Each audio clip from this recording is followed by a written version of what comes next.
So, thank you for coming today. My pleasure. So, I thought we could start with your childhood because we are at the American Hungarian Foundation and you're of Hungarian descent and you were born in Hungary. Is that right? That's right. I was born in 1948 in a relatively small town in Hungary called Papa. I spent my first 8.5 years of my life in Papa with my parents, George and Mary Kaufman, both of whom deceased in 2006. My mother was also born in Papa. Her maiden name is Politzer. And my father was actually born in Budapest, but his family is also from Papa. We stayed in Papa until 1956 during the Hungarian Revolution. And we left on, I think, November 12th.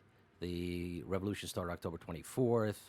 My father was fairly vocal and outspoken, and he decided now that the borders are open, it would be a good time to leave. By outspoken, I mean that he was against the communist regime, and and from Vienna, we applied for a visa to come to the United States, and we were processed fairly quickly because we were early on in the great emigration from Hungary.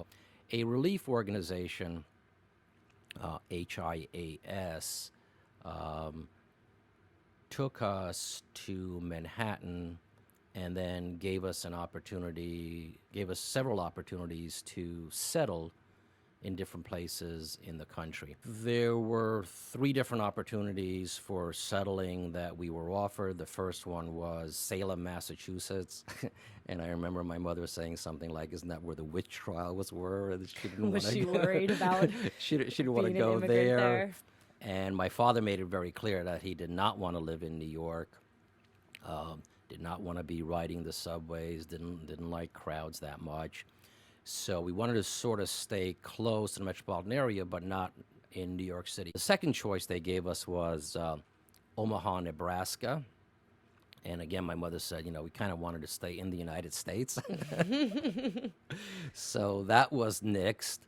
And then the third one was Passaic, New Jersey. And then everybody said, that's fine. So it was like the 3 little bears, And that was just right. That was just right. And I believe that we were, if not the first, maybe we were the first of the Hungarian refugee wave that was settled in Passaic, New Jersey. So we came out in 1956. We got settled in Passaic. I started growing up there. So these people offered him a job and said, the only thing we could give you is sort of a maintenance position. You could sweep the floors and do other things like that. And I remember being interviewed, I guess, by local newspaper, because since we were early on, we were a bit newsworthy. And they asked my father, what do you think about the United States? Of course, loved the United States. And he says, what do you think about having to sweep the floors of a factory in the United States? And he said, I'd rather sweep the floors in a factory in the United States than be the leader of Hungary. Oh. He was trying to say how much he appreciated being here and being in a country where you have freedom. And what had he done in Hungary? What was his profession? So he was the 4th generation in a family-owned business which made smoking pipes. And after the war, he tried to start up the pipe factory again. And shortly after he did that, the factory was nationalized by the Russians. We also owned our own house, which had been built, I guess, by my grandfather.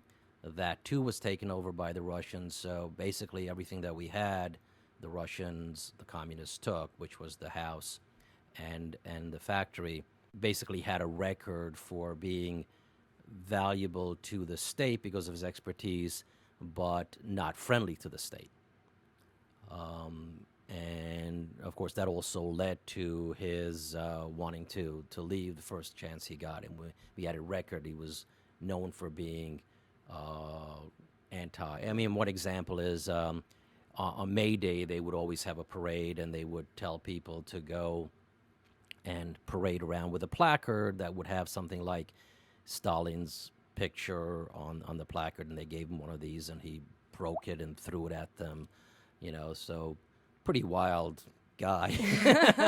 So, plus, on top of everything else, they're both Holocaust survivors, so they were coming from a background where most of their family perished, for both of them. Papa itself was a town of, I don't know how many people, but it had 3,000 Jews. And of those 3,000, 2,900 perished Oh my God. during the Holocaust, and two of the 100 survivors were my parents. So, that creates a different kind of upbringing Absolutely. than what most people have. My mother was 16 years old when she was in Auschwitz, and she was one of 8.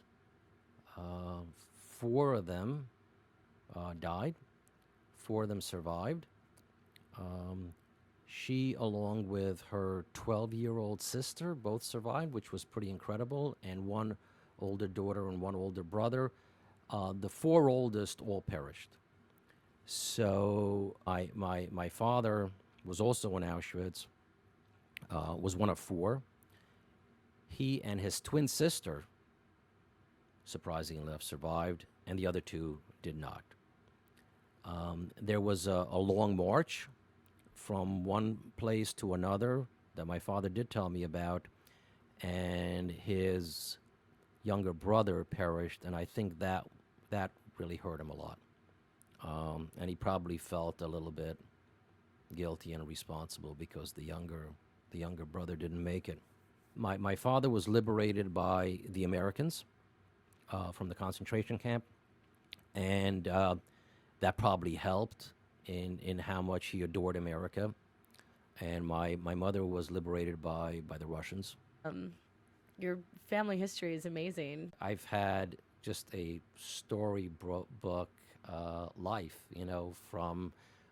from getting out of Hungary and then having all of the opportunities in the United States, going to a great school and working for a great company and marrying a wonderful woman, having great children, and living in a community where, we just have lots of friends and being able to enjoy people in freedom.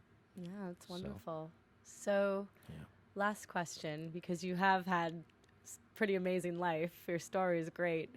What are your hopes for the future? What do you hope to get out of the next 20 years? Do you have plans or hopes for your kids or anything that you would want to impart on them?